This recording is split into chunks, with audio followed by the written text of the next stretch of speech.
Hello friends केमती अच्छे आपण मैंने मो पूर्णिमा वेलकम इन माय वाल।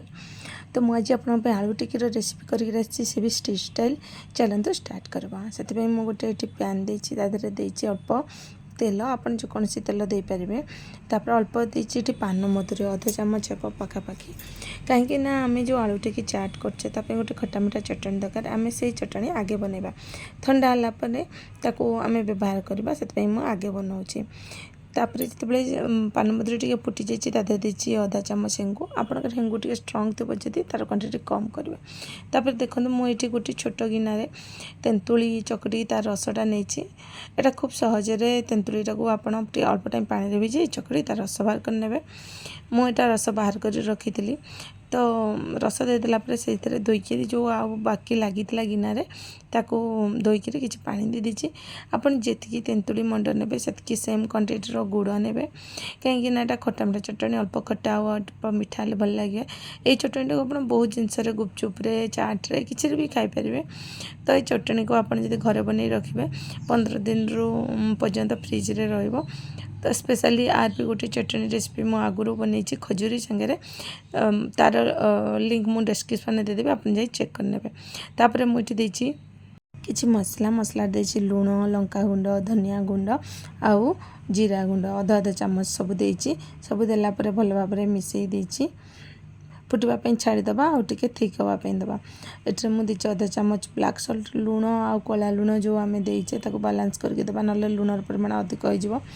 तापर जिते पूरा सीझी जाइए आउ क्वांटिटी कम हो जाइए थिक होते शुंठी गुंड 1/4 स्पून देकरी ओल्लैदेली ठंडा हाँवापर मुझे सुंदर देखा आउ टेस्ट भल आसापी देती अल्प चारमगज बा जो तरबुज मंजी आमर सेटा देती आपड़ यहाँ चाहिए स्किप करेंगे। टिक्की करने मुझे किसी आलू को सीझेक रखी आलूटा को बेसी सीझेबे टे टाण सीझा कर रखिए से कि मोर चोपा छुड़ा को भी असुविधा होती तो टाण सीझा टे कले आलूटा ठीक होता है अधिक सीझा आलू पानी अंश बेसी पच जाए जोटा टिक्की क्रिस्पी हो न था। तो ताकू कौन करेंगे हाथ में न चकड़ी एभलिया मो भाया ग्रेटर रे नहले पोटाटो मैसर बा जो जो आम पाव भाजी मैसर जोटा कहती से आप मैश करेंगे। तो भल भाव में ग्रेट कलापर मुझे देती लंका गुंड अधा चामच लुण स्वाद अनुसार 2 चामच ब्रेड क्रम 2 चामच चाउलर गुंड अरुआ चाउल गुंड आपड़ चाहिए जगार 2 चामच कॉर्नफ्लोर नहीं पारे। तो ये सबको आम भल भाव में मिसेकरी चकड़ी दबा जमती अटा चकड़ला भाया मसला आलू भल भाव में मिसीज लुण गोटे गोटे जगह भी न लगे तो अटा चकड़ा भाया पूरा चकड़ी गोटे डो बन नवा देखूँ से आम आलू को बेसी सीझी ना भर पानी पसला एमती शुखला डो करहबनी। तापर ताको छोट छोट गुला कर दौची जमती नॉर्मली आमर अटारे गुला कर साइज बेसी बड़ ना कि बेसी छोट ना मीडियम साइज मुझे गुला कर आपन चाहिए भी विभिन्न डिजाइन शेप दे पारे मुझे सिंपली गोल गोल शेप देती कारण स्ट्रीट स्टाइल यही शेप ही मिलता है। रास्ता कड़े जो ठेला गुड़ा लगी था से आलू टिक्की खाया बहुत भल लगी था तो से थ्रू मुझे रेसिपीटा करने को ट्राए कर सब कलापर आम ताकू सेलो फ्राए कर नौची मु आपड़ यहाँ चाहिए जब कम तेल खाऊे तावारे सेकी पारे किंतु छाणवा द्वारा से बेसी क्रंची और क्रिस्पी होता है। तो से मुझे डीप फ्राए न करी सेलो फ्राए कर नौची अल्प तेल देती कारण ये टिक्कीटा तेल बेसी टाणे न थाए गोटे साइड होगापर ही नौटेबा कंचारू लौटेले भांगार डर रही था आ तेल खराब होबार मध्य। तो से गोटे साइड भल भाव में होगापर ही आरपट साइड को आम लौटेबा दुई पट भल भाव में लौटेक सेकिया को चेष्टा करवा ध्यान दबा जमी न पड़ो तेलर फ्लेम मीडियम हाई रही ठंडा तेल रे एटा पिटी गले पूरा तेल खराब हवा सहित टिक्कीटा भी आपणकर खराब होता है।